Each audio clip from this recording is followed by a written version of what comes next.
सभी लोगों ने एनटीए के बदलते सिलेबस के बारे में आपको बताया कि आपके सिलेबस में क्या क्या चेंजेस हुए हैं।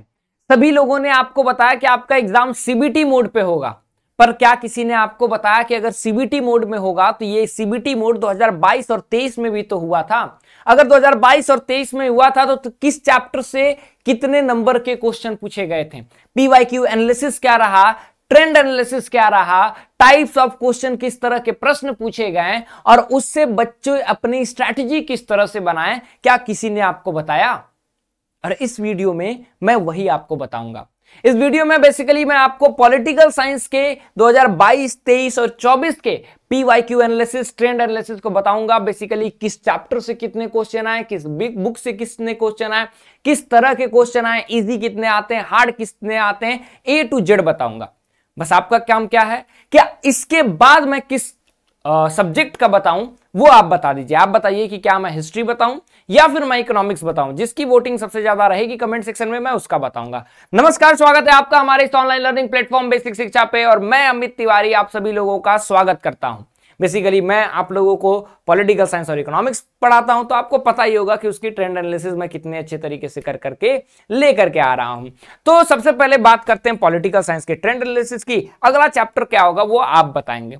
अब चलो 2023 की बात करते हैं। 2022 बेसिकली ऐसा ईयर था, पहला ईयर था सीयूईटी का, तो थोड़े रॉ डाटा है। अभी भी हम लोग उसके डाटा को फेच करने की कोशिश कर रहे हैं। I have not got the complete data, ठीक है। जब मिल जाएगा तो मैं 2022 के भी ट्रेंड एनालिसिस को लाऊंगा। 2023 पे आते हैं।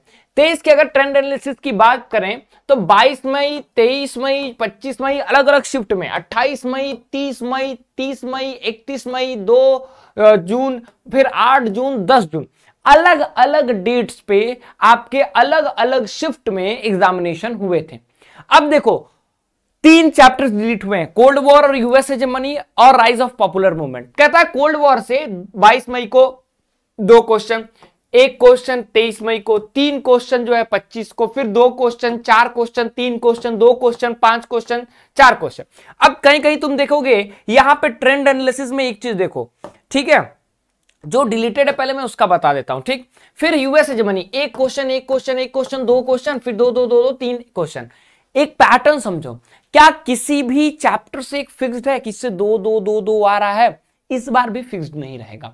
अलग अलग शिफ्ट में अलग अलग चैप्टर से अलग अलग टाइप के क्वेश्चन आएंगे। पहला आपका क्या निकला कि किस चैप्टर से कितने क्वेश्चन आते हैं वो फिक्स नहीं है। दूसरी चीज, यहां पे एक चीज देखना, बहुत अच्छे से ध्यान देना, एनालिसिस करना कि कहीं कहीं पे देखोगे 5 या 5 से ज्यादा है। क्या है?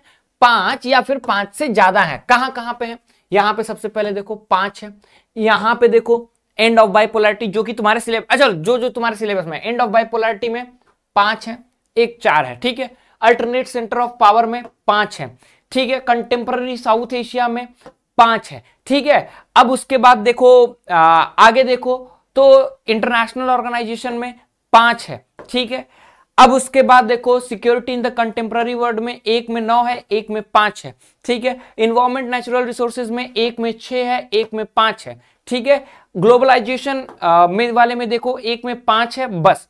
अब ये क्या बताता है? ये बता रहा है कि आपका जिसमें 5 से ज्यादा है वो बता रहा है कि आपके केस स्टडी बेस्ड क्वेश्चन है, पैराग्राफ बेस्ड क्वेश्चन है। मतलब एक क्वेश्चन साथ में 5 आपके क्या है उसके क्वेश्चंस दिए गए हैं। मतलब कि आपके 5 क्वेश्चन, मान लो यहाँ पे 9 क्वेश्चन है, 9 मतलब कि 5 आपके क्या है केस स्टडी बेस्ड है और 4 आपके उसी चैप्टर से एक्स्ट्रा क्वेश्चन है, ठीक है। तो आउटपुट क्या निकलेगा सर? पहला चीज तो बाबू यहां से ये निकलेगा, ठीक है। पहला चीज तो तुम यहां से ये निकलेगा कि आपका चैप्टर वाइज बाइफरकेशन नहीं होता है, पहला है, ठीक है। अब आगे बढ़ते हैं, दूसरी चीज देख लेते हैं, दूसरे बुक पे आते हैं, पॉलिटिक्स इन इंडिया इंडिपेंडेंस का, ठीक है। वही डेट्स हैं आपके। अब उस डेट्स में देखो क्या क्या हुआ। क्राइसिस इन डेमोक्रेटिक ऑर्डर ये गलत पेंट हो चुका है। राइज ऑफ पॉपुलर मूवमेंट ये वाला पोर्शन आपका डिलीट हुआ है, ठीक है। ये पोर्शन आपका डिलीट हुआ है। अब इसमें भी देखो 2 3 मतलब वेरिएबिलिटी देखो, चैलेंज ऑफ नेशन बिल्डिंग 2 5 4 3 2। अब ये क्या है? यहां पे कोई बता सकता है कि कौन सा टॉपिक सबसे इंपॉर्टेंट है? नहीं। क्यों? क्योंकि हर एक टॉपिक से अलग अलग टाइप के क्वेश्चन आ रहे हैं। ठीक, ये तो 23 का रहा, 24 में आते हैं। ठीक है, 24 में देखो, 24 में देखो बुक 1 से कितने क्वेश्चन आए? 23। बुक 2 से आपके 27 क्वेश्चन आए। इससे 2 चैप्टर हटा दिया गया है, इससे 1 चैप्टर हटा दिया गया है, क्योंकि इस बार शिफ्ट बेस्ड क्वेश्चन होगा, शिफ्ट बेस्ड होगा, और पुराने भी ट्रेंड वही रहे हैं, तो 25-25 क्वेश्चन आएंगे। याद रखना, 25-25 दोनों बुक से आने की संभावनाएं रहेंगी। किस चैप्टर से कितने आएंगे कोई कुछ नहीं कह सकता, इसलिए इंपॉर्टेंस कितनी की है? सबकी है। इजी, मीडियम, हार्ड करें तो देखो, अब इसमें बुक 1 बुक 2 को मैंने बताया, कंटेम्प्रेरी वर्ल्ड पॉलिटिक्स ब्लू से है, ऑरेंज से जो है आपका इंडिया आफ्टर इंडिपेंडेंस वाला पोर्शन है।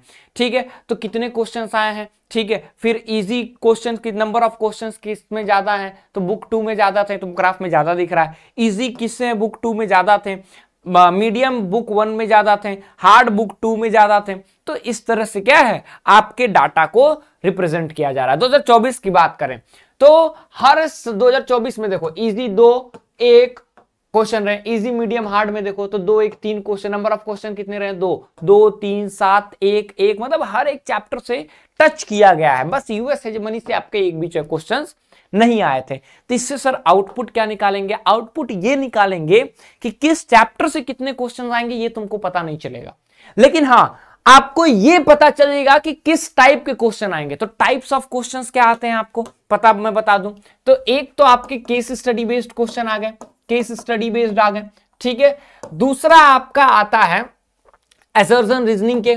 ठीक है, तीसरा आपका आता है इमेज बेस्ड क्वेश्चन, पिछले बार आए थे बाबू। ठीक है, पिछले बार सीबीटी मोड में आए थे। उसके बाद आपका आता है फैक्चुअल क्वेश्चन। ठीक है, उसके बाद बाबू आपका जो क्वेश्चन आता है पॉलिटिकल साइंस में क्रोनोलॉजिकल, जो कि बहुत इंपॉर्टेंट होता है, क्रोनोलॉजिकल। ठीक है, क्रोनोलॉजिकल, क्रोनोलॉजिकल क्या होता है सर? क्रोनोलॉजी के हिसाब से बताना रहता है आपको। ठीक है, कि 4-5 क्वेश्चन आ गया, क्रोनोलॉजी के हिसाब से बताएं। ठीक, अगर आपको चाहिए कि मैं PYQ सॉल्व करके लाइव क्लास में बताऊं, वो भी लिख दो कि सर एक वीडियो डाल दीजिए 2024 का PYQ सॉल्व करके क्वेश्चन, 23 का 22 का, ऐसे। ठीक है, तो ये क्या है? ये आपके case studies types of questions में आते हैं, अलग अलग तरह के क्वेश्चंस आते हैं। तो ये क्या है? ये आपके लिए एक इंपॉर्टेंट पोर्शन होता है। अगर आप इसकी तैयारी करना चाहते हैं और अच्छे तरीके से करना चाहते हैं तो आपके लिए सबसे ज्यादा हेल्पफुल क्या होने वाला है? हमारा योद्धा बैच होने वाला। फास्ट ट्रैक तरीके से पढ़ाऊंगा, आपके 60 क्लासेस हैं। इस 60 क्लासेस में जीरो से लेकर के हीरो बनाने की जिम्मेदारी मेरी होगी। 17 मार्च से आपकी क्लासेस स्टार्ट होंगी, मिस मत करना बाबू, पहले ज्वाइन कर लो, डिसीजन सही समय पे ले लो। क्यों? बैकलॉग लगेंगे, नहीं मेकअप कर पाओगे, क्योंकि एक सब्जेक्ट में बस बैकलॉग नहीं लगेंगे, बहुत सारे सब्जेक्ट में बैकलॉग लगेंगे। तो आपको क्या करना होगा? आपको इस पे ध्यान देना होगा कि 17 मार्च से क्लासेस स्टार्ट हो रही हैं सर की, ज्वाइन कर लेते हैं। क्यों सर? आप पॉलिटिकल साइंस में ऐसा क्या कर देंगे? मैं पॉलिटिकल साइंस में तुमको इंपॉर्टेंट डेट्स प्रोवाइड करूंगा, मैं तुमको पॉलिटिकल साइंस में नोट्स हैंड रिटन प्रोवाइड कर दूंगा अपने, मैं तुमको जिस्ट प्रोवाइड कर दूंगा। और क्या चाहिए तुमको पॉलिटिकल साइंस में?